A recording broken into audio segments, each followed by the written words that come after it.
Havia um grupo de pessoas focados, focados, que estavam ali com um propósito de adoração, de diversão, é verdade. Mas o texto diz que dentro dos muros tinha um grupo que não estava ali para se confraternizar, não estava ali para se divertir, não estava ali para festejar. O texto diz que próximo à porta das ovelhas havia tanques, e esses tanques estavam cercados de doentes, de enfermos.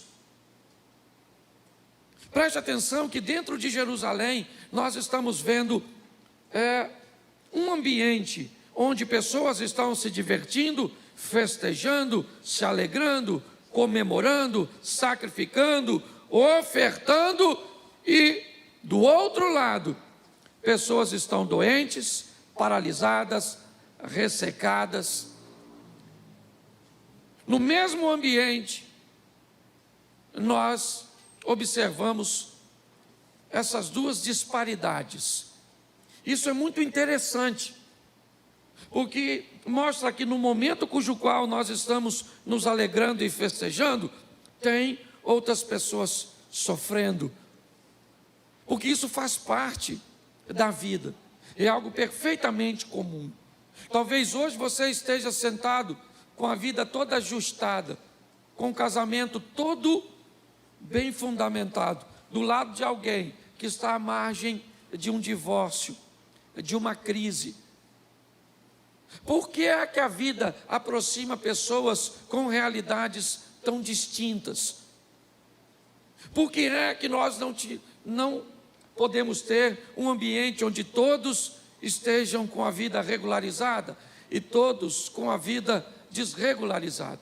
Me parece que aproximar os opostos nos pode trazer o entendimento de que num momento onde eu estou bem, eu posso socorrer alguém em oração, oferecer um abraço, um nível de atenção, respeito pela dor do outro. Se aproximar de alguém que não está bem, também pode fazer daquele que está um entendimento de que a vida não é só de momentos bons, em que hoje alguém está sozinho e que amanhã eu posso estar. Hoje alguém está doente e amanhã eu posso estar. Hoje alguém está desempregado, mas amanhã eu posso estar. Hoje alguém pode estar envolvido em pecado e amanhã eu posso estar. Quando eu olho para esses dois ambientes, eu me pergunto por que é que Jesus vai se deslocar e vai permitir que a história seja narrada exatamente no ambiente de dor. Por que nós não vemos nesta passagem Jesus chegando em Jerusalém simplesmente na festa? Eu não estou dizendo que ele não foi, eu estou dizendo que o registro não caminhou para lá.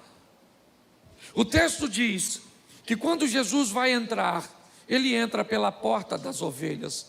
Talvez dava até para fazer um paralelo por ele ser o cordeiro e entrar pelas portas onde entravam as ovelhas do sacrifício. Por isso a porta se chamava Porta das Ovelhas. Mas o que eu quero que você entenda é que ele entra exatamente não pelo local de festa, mas pelo local de dor.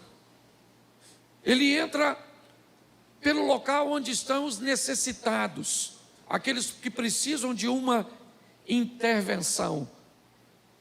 E quando ele passa por ali, havia muita gente, é verdade, mas um homem em particular chama a sua atenção. Ele vai canalizar a sua atenção a um paralítico que está deitado numa maca, que provavelmente era trazido todos os dias, ou na maioria das vezes, por alguns familiares ou amigos, que apesar de não poder acompanhar ele o tempo inteiro, colocavam ele a uma distância cuja qual ele poderia se aproximar da água, ou poderia encontrar alguém que o ajudasse. É muito importante nós olharmos para este homem. Por quê? Porque a Bíblia diz que ele está assim há 38 anos. E 38 anos não foram suficientes para dizer para ele que ele não iria alcançar. 38 anos, talvez não à beira do tanque, é óbvio. Mas já era para ele ter olhado para a sua situação, para seu dilema, para a sua adversidade, para a sua crise, para o seu problema, e ter estabelecido um conformismo. Mas ele não. Apesar de todos os desafios, de todas as limitações, ele quer estar perto de onde as coisas estão acontecendo. Não ficar curado, mas estar perto de quem fica. Não enriquecer, mas estar perto de quem enriquece. Não melhorar de vida, mas estar perto de quem melhora. Não restaurar sua família, mas estar perto de quem restaura. Com certeza, introduz numa pessoa sadia a expectativa de que uma hora vai chegar a sua vez. Eu não sei há quanto tempo você está à margem, vendo as coisas acontecerem no casamento dos outros, no filho dos outros, na porta de emprego dos outros, no ministério dos outros, e parece que não acontece com você. Talvez você teria inúmeros motivos pelo qual já sofreu, já passou, para não estar aqui hoje. Você está porque Deus tem te dado resistência, porque Deus tem te fortalecido, porque, como disse Jó, aquele que há de vir virá e não tardará. Eu vou me posicionar até a hora do meu milagre. Mas o texto diz que Jesus chega, olha para o homem e procura saber. Eu gosto do verso 6, porque ele diz assim: e Jesus, vendo este deitado e sabendo que estava nesse estado havia muito tempo, sabendo como? Como é que Jesus sabia que ele estava há 38 anos enfermo, doente, paralisado? Preste atenção. Será que Jesus usou a sua onisciência como Deus? Provavelmente não. Provavelmente Jesus procurou saber a história daquela pessoa. A história dele interessou a Jesus. Jesus busca saber o que aconteceu, há quanto tempo aconteceu, provavelmente como aconteceu. Deixa eu falar uma coisa para você. Nós vivemos, principalmente hoje, num momento onde a maioria das pessoas não estão nem aí para o que você está vivendo. Nós entramos hoje numa esfera de relacionamento que você entra num elevador, num prédio de classe média alta, isso costuma acontecer um pouquinho mais para cima, ou num elevador de um hotel, e que se você virar para a pessoa após a sua entrada e disser bom dia,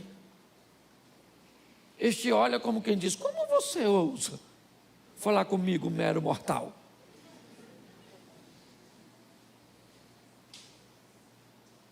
Hoje a grande maioria das pessoas estão focadas em si mesmo, preocupada com seus próprios problemas, com suas próprias adversidades.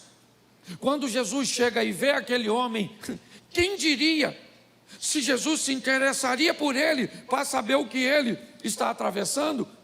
Pois é. Eu queria dizer algo para você. Eu não sei se sua família, eu não sei se as pessoas estão ao seu redor, estão se preocupando, quer saber o que está acontecendo com você, ou não estão nem aí. Você precisa entender uma coisa: o Senhor Jesus está preocupado com aquilo que está acontecendo com você. Jesus está interessado em fazer uma mudança na sua vida, na sua história. Ele chega ali, olha para aquele homem, busca saber o que estava acontecendo, e aí Jesus pergunta para ele: você quer ficar curado? Qual era a resposta? Qual era a resposta? Sim, claro que eu quero ficar curado. Óbvio. Chegou alguém para me levar no tanque. Finalmente. Provavelmente esse moço vai dizer: vou ficar contigo aqui, e se hoje a água mexer, eu te jogo lá. Só que quando Jesus pergunta a ele: você quer ficar curado? Ele não diz que quer. Ele disse: Senhor, não tem homem algum que quando é agitada me ponha no tanque. Senhor, para falar a verdade para o Senhor, ninguém está nem aí porque eu estou vivendo. A verdade é que ninguém se preocupa comigo. A verdade é que eu estou envolto a essa multidão, porque o texto diz que tinha uma multidão. Mas aqui é cada um por si. Ninguém está interessado. Ninguém observa a minha paralisia. Ninguém observa a minha dor. Hoje, por mais que aqui seja a igreja, um ambiente religioso do príncipe da paz. Eu vim agora de um evento, semana passada, a conferência global de Brasília, onde quando eu estava preparando, o tema da conferência era a era do reino. Repita comigo: a era do reino. E aí eu fui preparar a mensagem da era do reino. E quando eu estou preparando a mensagem da era do reino, uma mensagem vem nitidamente ao meu coração para me começar dali. E a frase era: a era do gelo, o desenho. Eu falei: não, não é possível. Cláudio, você está sem espiritualidade. O que tem a era do gelo com a era do reino? E aí eu comecei a entender que a era do gelo tinha gelo. Pisava no gelo, olhava para o gelo, via o gelo, sentia o gelo. E a era do reino, você sente o reino está nas famílias, o reino está na política, o reino está na igreja, o reino está em todo lugar. Por quê? Porque o reino trouxe amor. O inocente sobe na cruz para morrer pelos culpados. E hoje, quando nós olhamos muitas vezes o nosso comportamento dentro do ambiente do amor, ainda temos a insensibilidade de olhar cada um por si.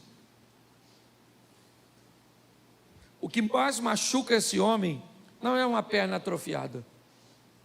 O que mais machuca esse homem é a indiferença das pessoas que podem fazer alguma coisa por ele e não faz. Mas eu queria dizer uma coisa para você: se pessoas são indiferentes à sua dor, à sua crise, ao seu problema, saiba que Jesus não é. Apesar de não receber a resposta que queria, apesar de ver o homem falar de suas dores, de suas crises, o verso 8, Jesus olha para ele e diz: levanta, toma o teu leito e anda. Eu não sei como a mente deste homem recebeu essa informação. Como assim?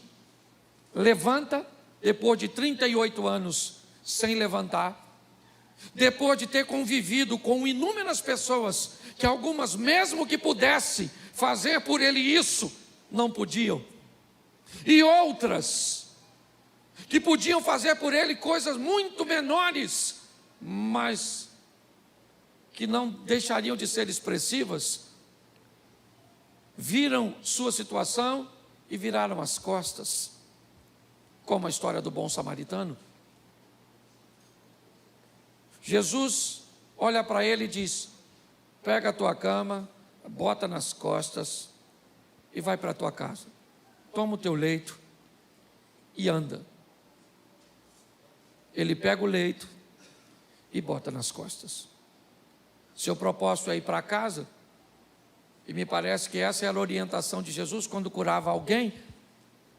É a segunda vez que ele fala isso para um paralítico: pega e vai para casa, leva a cama para casa, leva a cama para casa.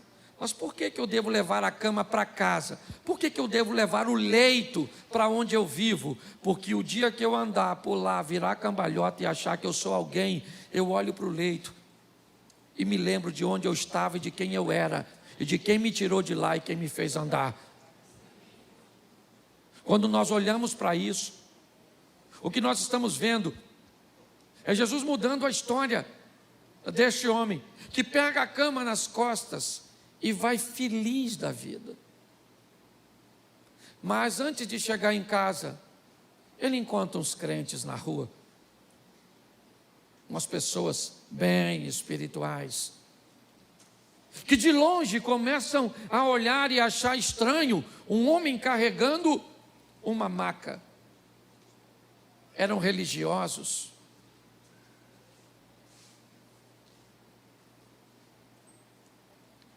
Quanto tempo será que este homem teve perto do tanque?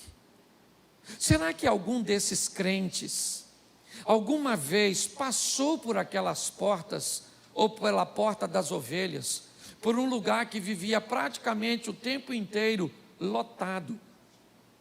Não.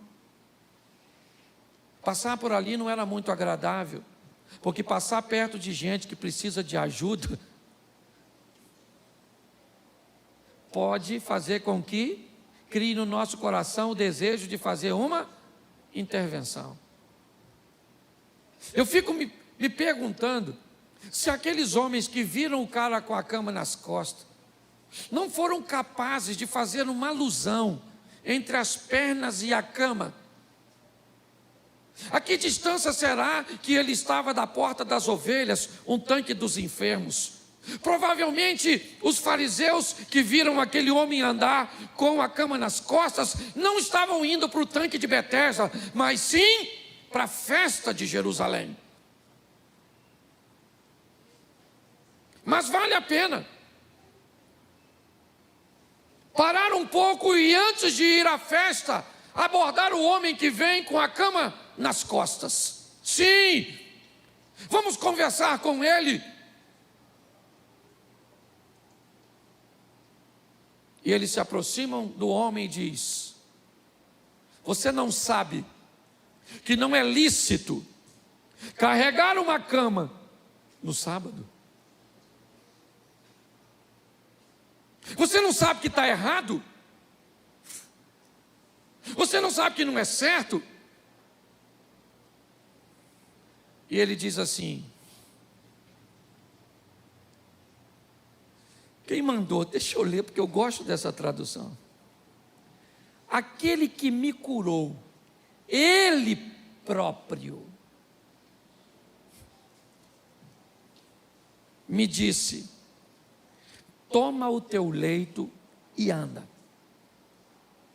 Olha o que esse cara está dizendo.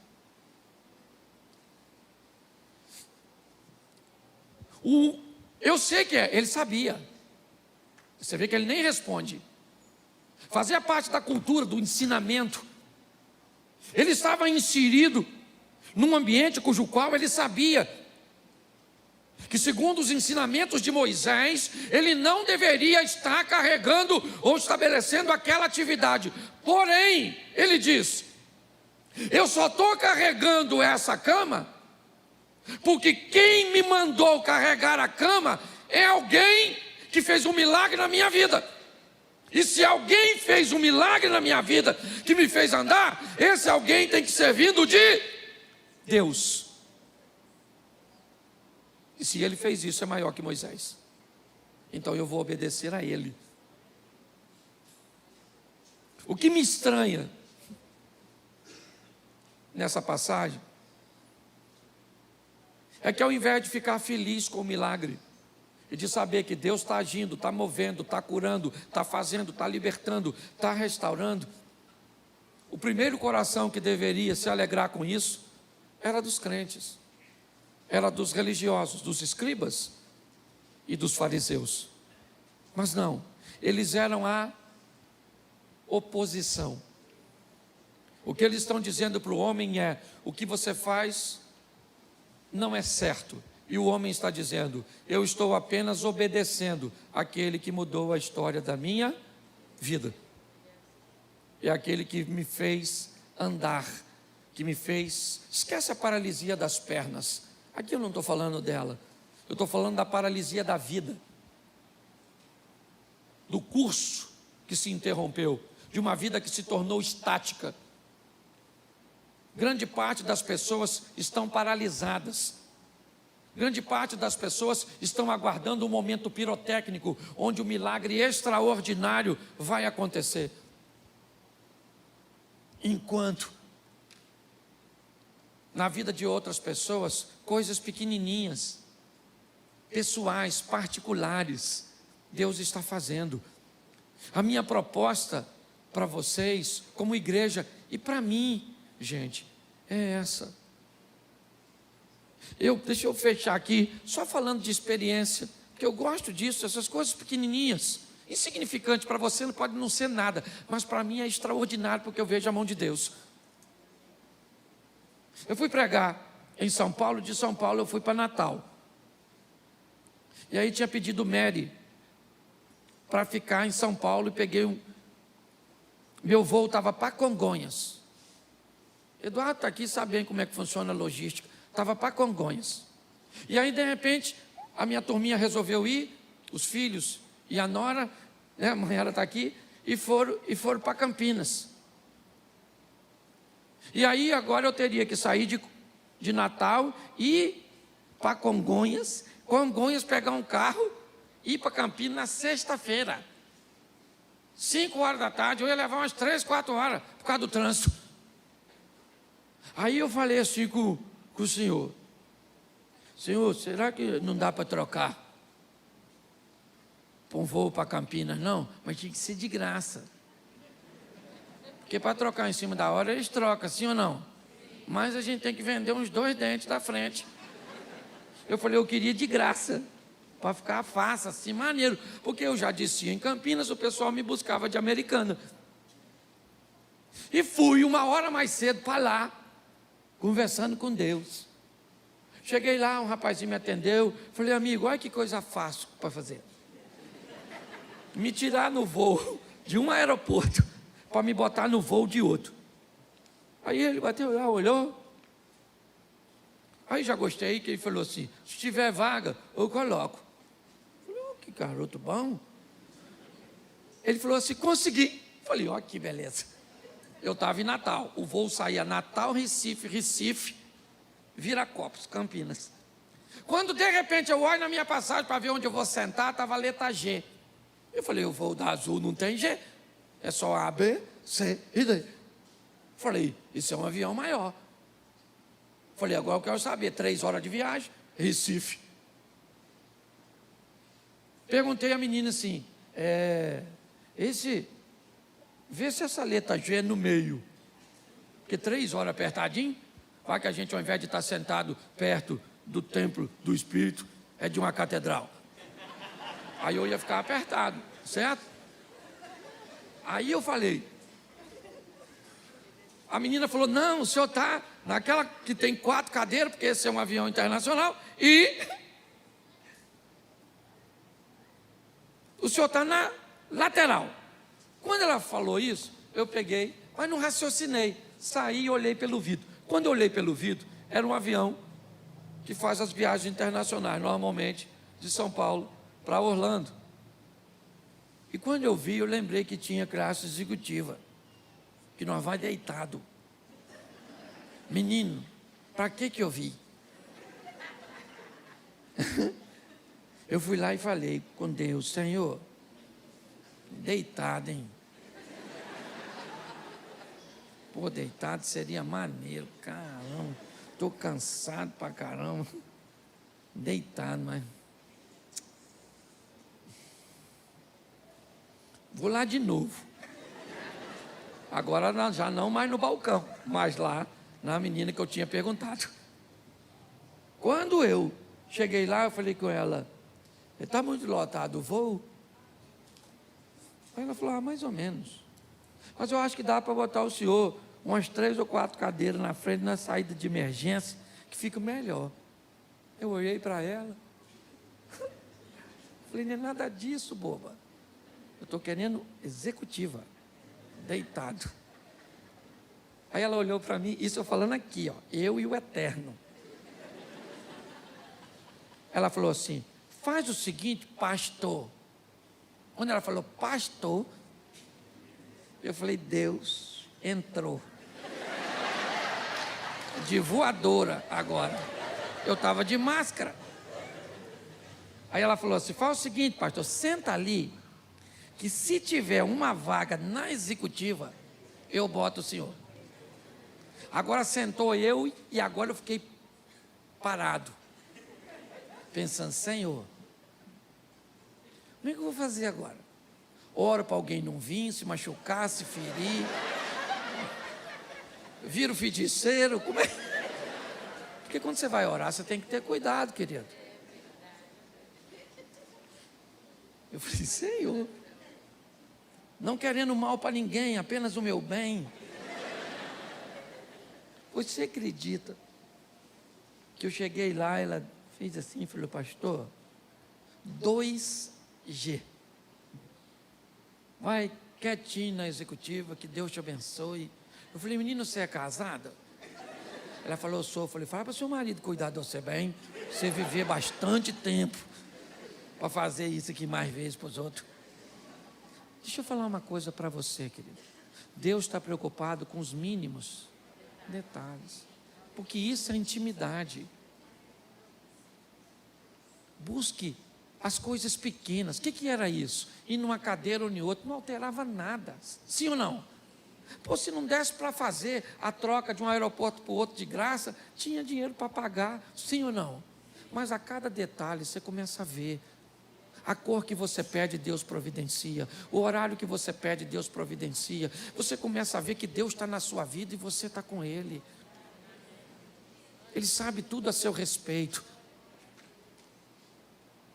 Olhe para isso com um pouquinho mais de cuidado. Posso ouvir um amém? Saia daqui para colocar uma semana na sua vida perto de Deus. Porque todo aquele que invocar o nome do Senhor será salvo. Como, pois, invocarão aquele em quem não creem? E como crerão naqueles de que não ouviram? E como ouvirão, se não há quem pregue? E como pregarão, se não forem enviados?